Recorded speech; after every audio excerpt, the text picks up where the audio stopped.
The morning light, pale and hesitant, crept through a gap in the curtains. It fell upon a face, young and peaceful in sleep. A boy, no older than 12, lay nestled amidst his covers.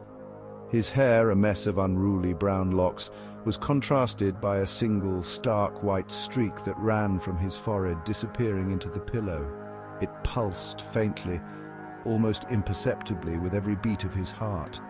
The boy stirred. His eyes, a startling shade of emerald green, flickered open. They darted around the room, taking in the familiar sights. The worn teddy bear slumped in the corner, the bookshelf overflowing with well-thumbed comics, the posters of celestial bodies plastered on the wall. His gaze always lingered on the white streak in the mirror. It was the only thing he saw as different, a constant reminder that he wasn't like the other kids.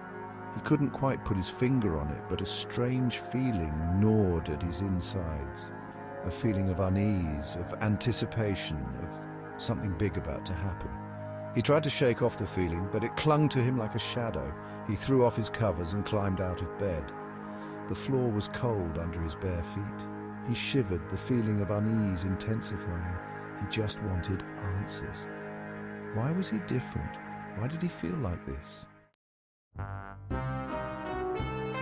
The boy went through the motions of his morning routine with an almost mechanical precision. Brushing his teeth, washing his face, getting dressed, every action felt heavy, burdened by the strange premonition that had taken root in his mind. He tried to distract himself, he tried to focus on the mundane, but the feeling persisted. He felt like he was standing on the edge of a precipice, about to be pushed into the unknown.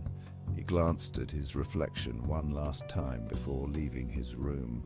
The white streak seemed to gleam brighter, pulsing with an energy that sent a shiver down his spine. He couldn't shake the feeling that it was a warning, a beacon in the approaching storm.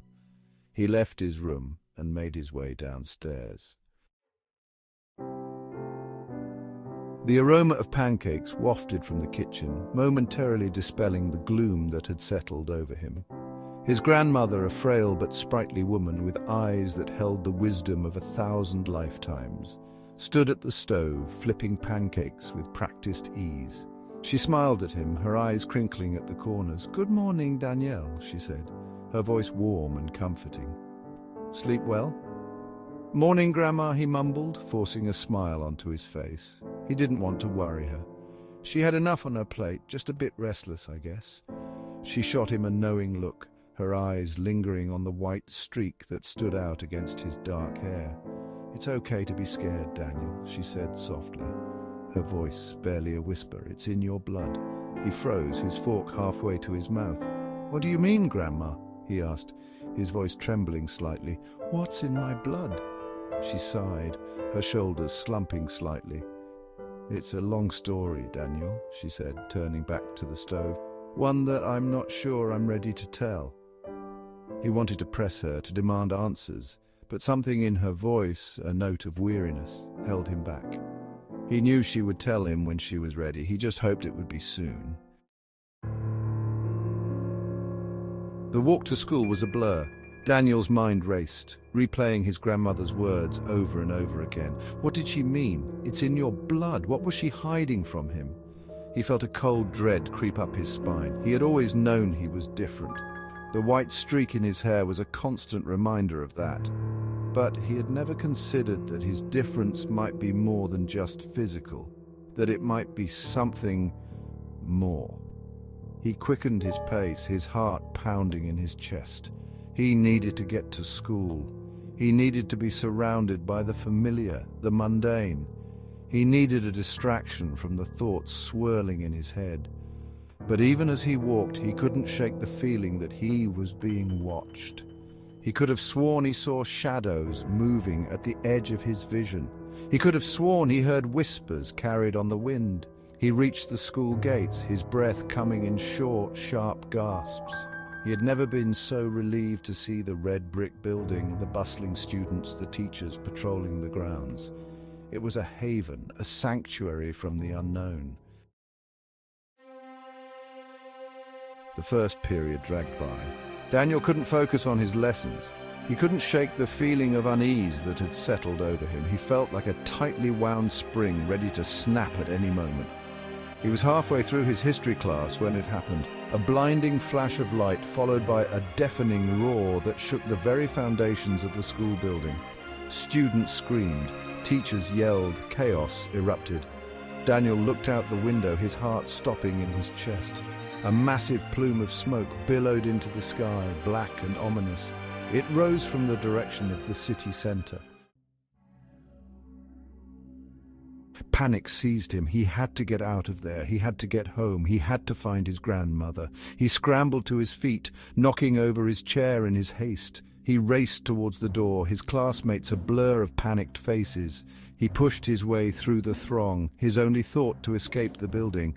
But as he reached the hallway, a wave of dizziness washed over him. He stumbled, his legs feeling like lead. He leaned against the wall, his vision blurring, and then he felt it. A surge of power coursing through his veins like a bolt of lightning. It started in his chest, where he felt a burning sensation, and spread outwards, tingling in his fingertips, buzzing in his ears. The white streak in his hair, usually just a pale line, blazed with an otherworldly light. It pulsed, radiating heat, illuminating the panicked faces around him. The air crackled with energy. The world seemed to slow down. The panicked screams faded into a dull roar. The frantic movements of his classmates became sluggish, almost comical. He felt detached, like he was watching the scene unfold from a distance. He looked down at his hands, his breath catching in his throat. They glowed with a faint, ethereal light. He could feel power thrumming beneath his skin, raw and untamed. He didn't understand it. He didn't know where it came from, but he knew with a certainty that defied logic that he could control it. He closed his eyes, focusing his will. He imagined the chaos around him subsiding, the fear receding. He imagined peace, order, control.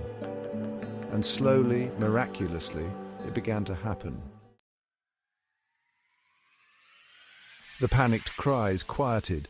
The frantic movements ceased. Students stopped in their tracks, their eyes wide with a mixture of fear and awe. They stared at Daniel, at the glowing figure in their midst. He opened his eyes, his gaze sweeping over the stunned faces.